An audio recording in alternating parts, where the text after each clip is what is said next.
Hello, వెల్లుల్లి కారపొడి వేస్తున్నాను. గ్యాస్ ముట్టించాను, ప్యాన్ పెట్టాను చూడండి. మనం ఇవి ఫ్రై చేసుకుందాం. కొంచెం జీలకర్ర, కొంచెం ధనియాలు, ఇది వెల్లిపాయలకు తగ్గట్టు ధనియాలు, కొంచెం ధనియాలు ఎక్కువ వస్తున్నాయి, ఏం కాదు. ఫ్రై చేసుకోవాలి. నూనె వద్ద ఏం వద్దు, ఆయిల్ లేకుండానే ఫ్రై చేసుకోవాలి.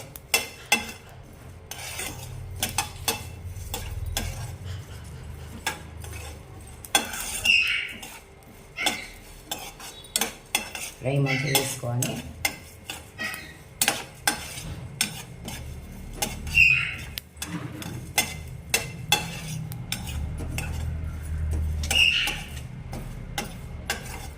దీంట్లో నేను మిర్చీలు వేస్తున్నాను. మిర్చీలు కూడా ఫ్రై చేసుకోవాలి.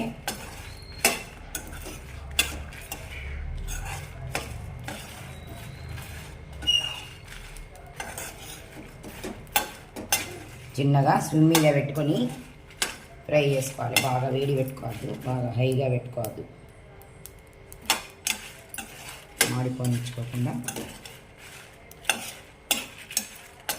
ఇవి ధనియాలు, జీలకర్ర, ఎండుమిర్చి ఫ్రై చేసుకున్నాం కదా, వీటిని మిక్సర్ పట్టుకుందాం. దీంట్లో కొంచెం ఉప్పు వేసి మిక్సర్ పట్టుకోవాలి. ఇప్పుడు ఎండుమిర్చీలు, ధనియాలు, జీలకర్ర మిక్సర్ పట్టుకున్నాం కదా, పౌడర్ అయింది. ఇప్పుడు వెల్లుల్లి రెబ్బలు కూడా దీంట్లోనే వేసుకొని పట్టుకుందాం.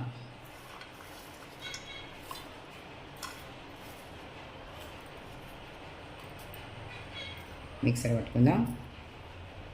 వెల్లుల్లి రెబ్బలు వేసుకొని మిక్సర్ పట్టుకున్నామండి. ఇట్లా అయిందండి చూడండి. దీన్ని కొంచెం ఆయిల్ వేసుకొని ప్యాన్ పెట్టాను. ప్యాన్లో కొంచెం ఆయిల్ వేసాను. 1 స్పూన్ ఆయిల్ వేసుకోవాలి. దీంట్లో ఇది మొత్తం వేసుకొని కొంచెం ఫ్రై చేసుకోవాలి. మనకి ఎన్ని రోజులైనా ఉంటుంది, ఇది ఖరాబ్ కాకుండా ఉంటుంది ఎన్ని రోజులైనా. మొత్తం వేస్తాను.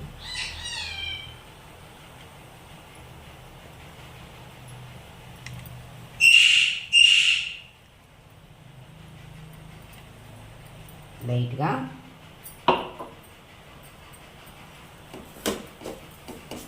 ఫ్రై చేసుకోవాలి. కొంచెం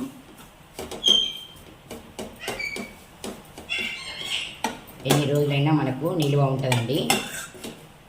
ఇక్కడ ఇది లేదా గాజు సీసాలన్నా పెట్టుకోవాలి, లేకుంటే ఒక కవర్లో పెట్టి డబ్బాలో పెట్టుకుంటే అయిపోతుంది. ప్లాస్టిక్ డబ్బాలో పెట్టినా అయిపోతుంది.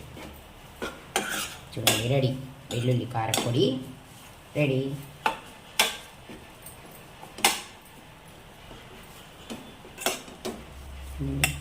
గ్యాస్ బంద్ చేస్తున్నాను. ఎంతో రుచికరమైన వెల్లుల్లి కారపొడి మనం తొందరగా వేసుకునేది రెడీ. వేడి వేడి అన్నంలో ఇది వేసుకొని నెయ్యి వేసుకొని తింటే ఎంతో సూపర్గా ఉంటుంది.